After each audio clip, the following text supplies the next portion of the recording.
Welcome, Rajji. I would like to know your full name and the place you're staying right here now in Houston. Thanks for inviting me to come over here.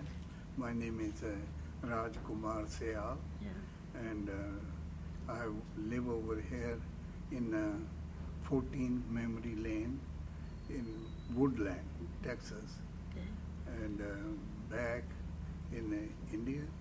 Yeah, in India, where did you come from India? I came from Punjab. Okay. The name of the village is Bilga, B-I-L-G-A. Okay. It is close to Ludhiana. And my father actually died in UP, and afterwards my Nanaji, he brought us in the village. There, my mother and my younger brother, we were brought up by my Nanaji. And so my early education was in that village, and which was up to 8th class. 8th grade, okay. Then I went in another town to get my high school diploma, and my college education is in Ludhiana first. That Ludhiana Area School, College. Okay. And my BSc was from in Jalandhar, DAV College. Okay. And then afterwards, So Jalandhar was the place where you got your graduation from? Yes. Okay. And then I started to teach over there. Okay. And by that time, I joined Pakhra Dam. Okay. Over there I stayed 3 years, and then I moved actually to USA for my engineering degree. Okay. And I got BSc from Texas A&M, and master's from the University of Houston. Oh, so you did your master's from And University. actually, I joined Texas Highway Department while after graduation from Texas A&M. And this, I am a civil engineer, and I have experience with the department in construction and design. Which was that year that you came to Houston? I came in 1960. Yes. Okay. And so I stayed with the department 45 years. Okay, so you worked with the Texas State Department. Yes. For. Can you speak a little louder? Just a little louder. Okay. So, what actually motivated you to come to America? Just education, or? Well, actually, USA I came only for the education, because I was interested in engineering in India, but unfortunately I could not get the admission in engineering over there. Okay. And here I felt that my children may not be able to go further, The best thing is to come in USA. Were you married when you came here? Yes. Okay, and you had a family? What about your family? Yeah, I had 2 kids over there, my daughter and the second son, and third one I got it in USA. In USA, okay. So what were the conditions in Houston when you came?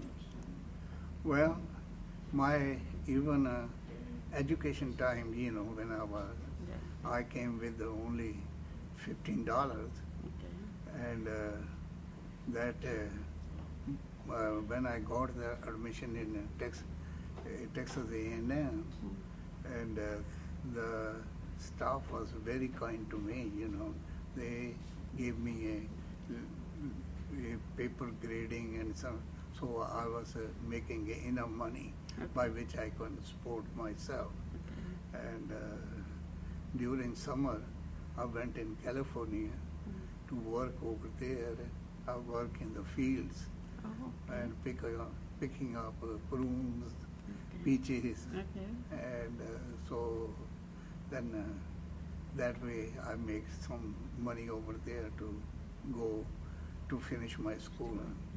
Once I finished my schooling, I got a offer with the highway department, and so I was make aware that I cannot make work more than a year, and you have to have a citizenship or green card. Yeah. But in those days, people were so kind, and they helped me all the way to get the green card. Okay. So after getting a green card, my job was a little scared, and in that time, my family was in India, so I got a leave for a month, to bring my wife and children over here. So in 45 years that you have worked with the Texas Highway Department, what changes you have seen and what were your achievements in that period? Well, the main thing is I was involved in the construction, so I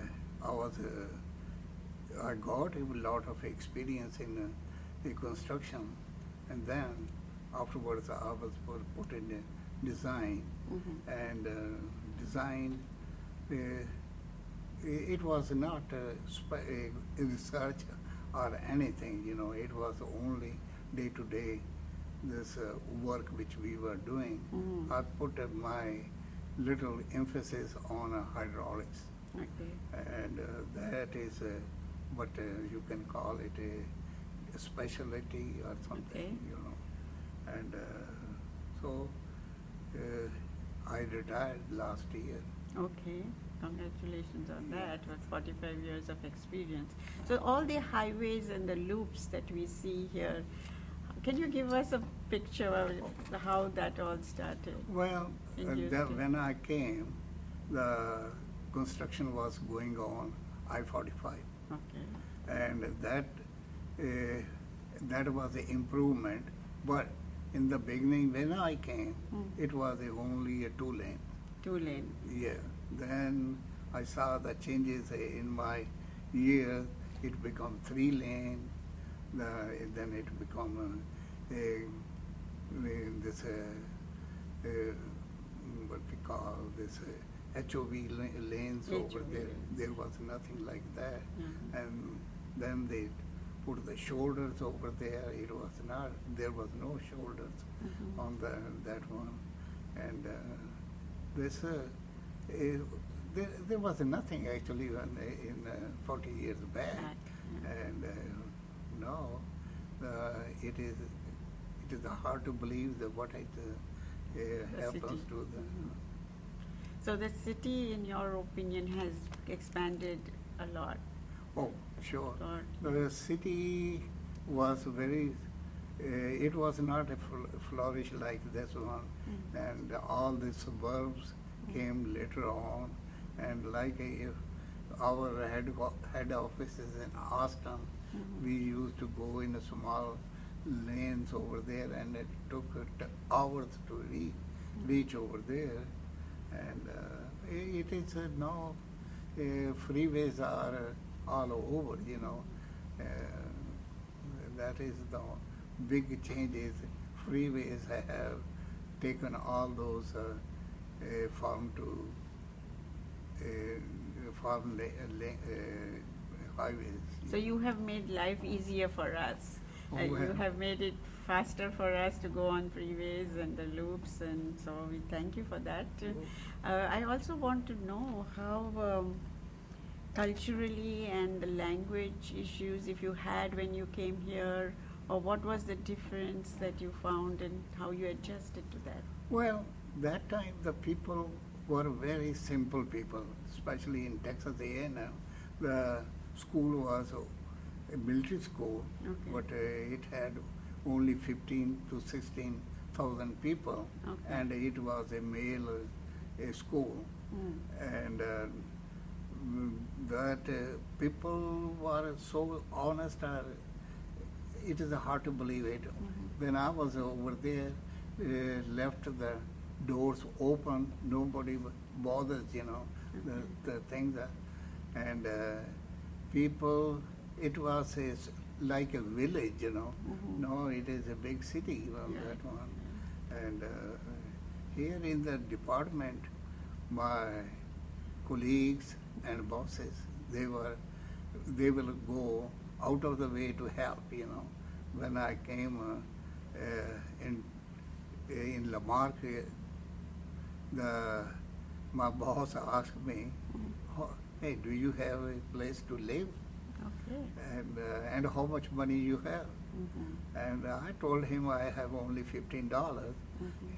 He laughed and then said, "How you will live and how you will eat?" And he was so nice that he gave me $100 at the same time, and which I survived for a month. And at the end of the month, I had got some money, Some job to Yeah. do that, yeah. So that kind of people. Now, I stayed in that city for 15 years. Then I was transferred to Houston. Okay. So till now, I'm still living in Houston. Yeah. How about your family? Did you have any family issues of your children Yeah. meeting here cross-culturally? Or? Well, the main thing is here I got what I wanted. My daughter, she is a dentist, and my son is a medical doctor. Okay. And this my younger one, he has a business doing over here, Okay. and so they are well-to-do, and I don't have to worry about their future, what they have to do it, Okay. And my daughter did not marry, and my younger one did not marry. The middle one, he married, and he has 2 sons Okay. Has he married an Indian or has he No. married an American? over here. He married an American? Yes. Yeah. Okay. So was that okay for you when you feel because of your staying here? No, in the beginning, I had a desire. He should marry some Indian girl, but then he says, "No, Dad, I have this girl. She is my permanent girlfriend, and now she is my wife." Okay. I said, "Okay." So you and your wife had consented to Yes. that? Yeah. Oh, still, we are having a very good relation. Actually, I was living in Lamarck, and he is practicing in Woodland. He said, "No, Dad, come over here close to us." And so he gave me another home where still I'm living. Okay, that's wonderful. That's very nice to see that the cross-cultural communications have not broken down or anything like that. So that's very good. We have heard that you have been very active in the social field too, among the community. So what can you tell us something about your desire to work with the community here? Well, the first I was going in University of Houston, and only the source by which the Indian community was united. Yeah. There was not a big Indian community. There were maybe 200-300 people in Houston. So in order to bring all together, we used to screen movies. Okay. And movies, we in the University of Houston auditorium, and every Sunday or alternate Sunday, we used to all meet together and bring the potluck dishes, and eat. So that created a very good relation with all the Indians over here. And then afterwards, when the population little start to increase, then people start to feel, hey, we should have a temple. So first Hindu worship society, but a temple was established over on World Road. Okay. And from there are community little increased more. Then this idea came, hey, we need a bigger place. So we bought land in Pearland, and so started to make with a temple, with the Ganesh temple first. Okay. And so there was a big help from each other.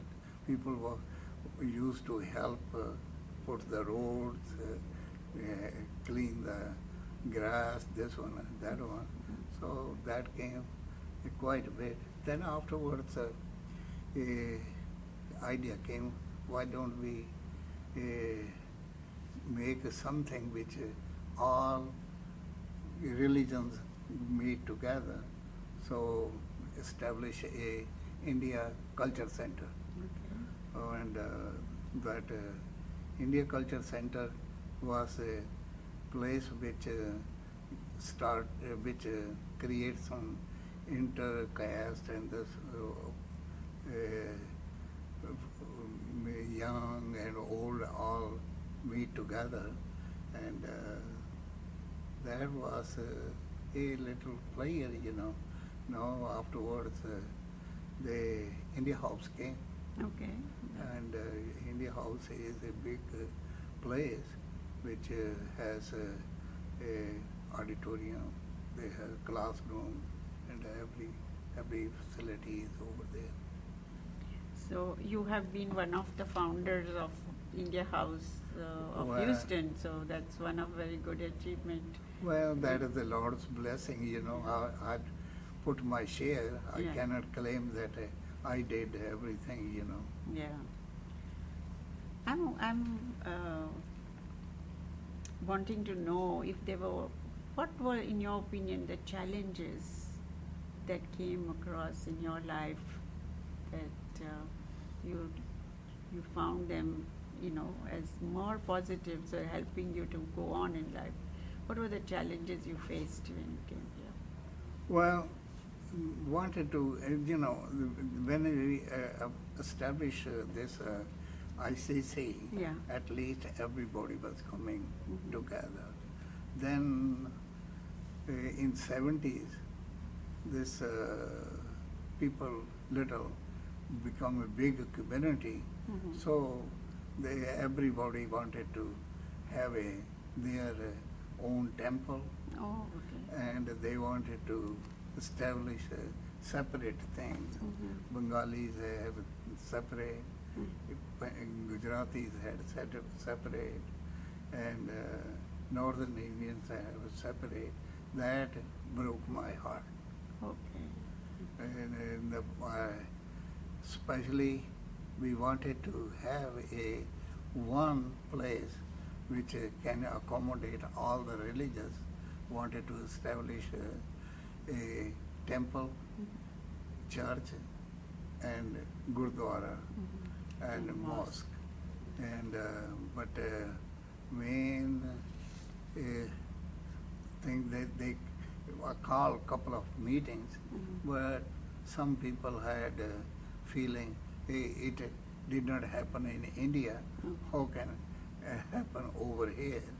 But my argument was this, that if we set up an example over here, then people will follow. There is no problem.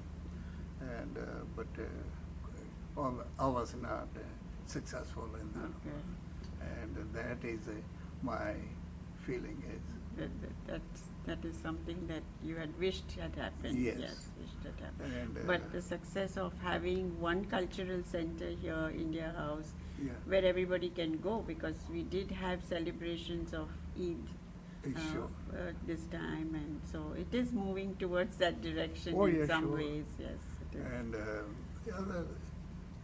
it happened, I tell you, that was a little failure, which I can say. Yeah. And Is there any other involvement in politics or something that you feel strongly about?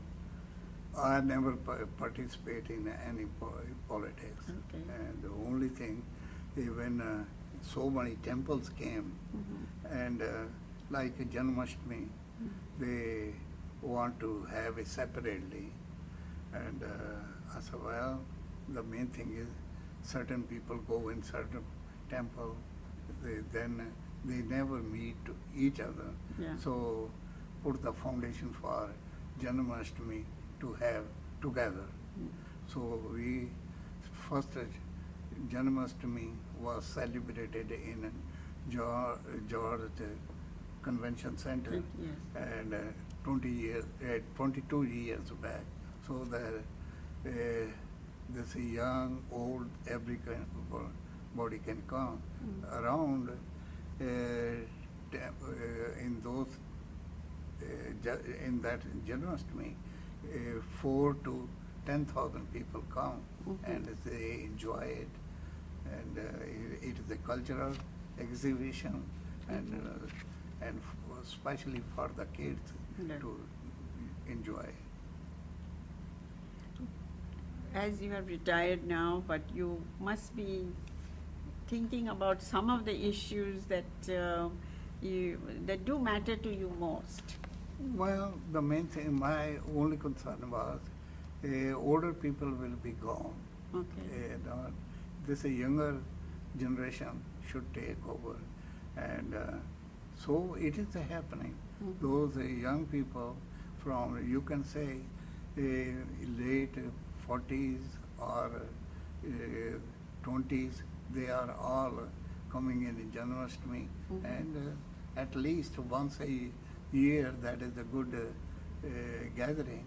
And somehow now the seed is flourishing this way, that now even Ram Leela and this Ganesha, they are celebrated all in a very pump and show way. No. So you see that is a very drastic change from the time you came, and the things that were happening at that time and the things that are happening now. Well, that time there was a homogeneous gathering that time. Now with it has become big, there's a population of Indians. Yeah. So they are celebrating group-wise. Group-wise. And You think that is a good trend, or it's well, no, I think Indians are very peaceful. That is what I can say. Yes. The main thing is here, people, the older people, generation is still meeting together. right? Those 50, 60 families, when we were over here, they have a still link with us. They participate. Some are died, then they go all in funeral and this one. And they are helping their children too, for their marriages or education. And like in India House, they have a group where they can sit together and advise them what field you can go, what you can do, whether it is a engineering or medicine or commerce. They are helpful. That I'm very proud that those people are helping their children pretty nicely. And in India, it is open. It is not only for Indians, and they are like children coming from the school in the areas, and rather than they go to the babysitters or anything, they have a place where they can assemble together. Okay, that's very nice. So what would you tell a younger person today? What advice would you give a younger person today? Well, the main thing is if they start to give little respect to their elders, that's all which I can say. Otherwise, these older people will have broken heart because they left India only for them, and if they don't have little sympathy from or love from their parents, it will be very hard. But mostly they are very helpful and doing it. And like I have 3 kids, and they are pretty affectionate and lovable, and especially my grandkids are how many very grandkids do you have? 2. 2 grandkids. Okay. How old are they? One has finishes his high school this year, and he is going in college. The other one is in 8th grade. Okay. So you enjoy taking your grandkids out and enjoying Houston life like that? I call them on every Sunday or Sunday. We go and for breakfast together. Oh, that's wonderful. Yeah, that's nice. Is there any way we can make a difference? You did mention that we respect older people, we teach younger people to respect the older people. And any other way in which our community can benefit from your experiences of your life? Establishing this India House was the main purpose. Okay. See, like Gujarati Samaj has quite a bit money, I tried to again bring them together. Hey, rather than establishing a separate Gujarati Samaj, you can expand in this India's plan, because India House has around 9 acre land, and unitedly that will be a big hall. We don't need to go any separate halls, to celebrate it. But so over there they have some problem or something. I don't know. Okay, right. I think in future, when people will think of it. Yeah, I'm pretty sure someday some good people will be in the Gujarati Samaj. They will think it. Let's put the money together. I was thinking that, hey, call it Mahatma Gandhi Center. Yeah. And there is no objections, but still they are thinking of it. About it. In your opinion, in your life, can you name one achievement that professionally you're very proud of? Well, the main thing is I become a head of this plant review section. Okay. And this Houston, all the projects under highway department. Yeah. And I have a little input on every project. Okay. because our district is a bigger district in the whole state. That is my feeling is when I left the highway department, I felt it very proud that I have a little say that I did in all the projects. Okay, that is definitely a very proud thing to be able to give your say in every project for Yes. Houston. That's a very. So, how many projects would you say you gave your opinion into? All the projects Huh. were, whether it is this REs, resident engineers, Okay. or district, the work done, they used to go through me. But so 400, 500, how much? How many? All the projects, All which, means, a year to year, it depends. Okay. And like sometimes we have a $5 billion job, $2 billion as the economy fluctuates, you know. Okay. And at this time when I left, there was only $2 billion a job, you know. Okay. So that is a great achievement for you, definitely, and for us to be very proud of you that we have an Indian who was able to give his opinion on every project in Houston, and that is, we are very thankful to you for that. Is there anything else that you think that your achievement you would like to talk about? Well, I love the people. Okay. I don't know. I participate in religious or this social. Because it was my desire that we should have altogether something to do, because there should not be any religious difference.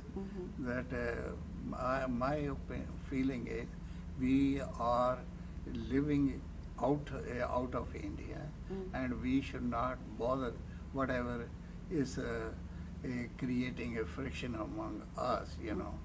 And but some time back, when there was a problem between the Hindus and Muslims, you know, or Sikhs, you know. But at that time, good, wise people out of our community sit down together. They started to say, hey, what is happening in India? Don't worry about that one, and don't feel some difference, you know. Let us unite ourselves over here. It was a blessing that there was not any riots or any ill feeling each other, you know.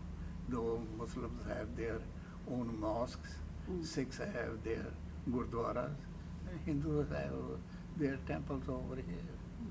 And as cultural, these sometimes like Lata or Rafi or Kishore, these people were sponsored by India Culture Center, and so that they can enjoy that. That time the tickets were very cheap. Yes. $5 or $10.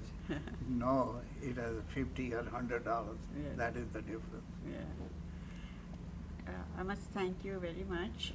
We are very, very proud of you, Mr. Raj, and we have learned a lot from you today, that you came with $15 in your pocket, and today you are an established, well-known engineer who retired from our state agency of highway, and that you served for 45 years, and you have a nice family, and you have integrated your family into the American system of life. We are also very happy to learn that you were really one of the pioneers for India House, and you brought all of us together. I don't belong to your generation, but I know that we have this pride. Every time I step into India House, I feel, well, thank God we had visionaries before us who could do this. And thank you for coming here and participating in this thing. We hope that this, your life story will encourage the younger generation and they'll learn from it. I believe so, that this is our pride. Yeah. India House is a thing which we have achieved, you know, Yes. that now the new generation people are taking care of that. Yeah, And I think so. now they have a medical aid for the people that is free. Yeah, free clinic. Yes, this, those people, not only Indians, outside people also, they are welcome over there. I think at least 50, 60 people are coming every week over there. So that is very good. That is, all your efforts have borne fruits, you know, and we thank you very much for that. The Foundation of India Studies also thanks you for coming for the interview and being a part of the Oral History Project, Indo-American Oral History Project. Thank you.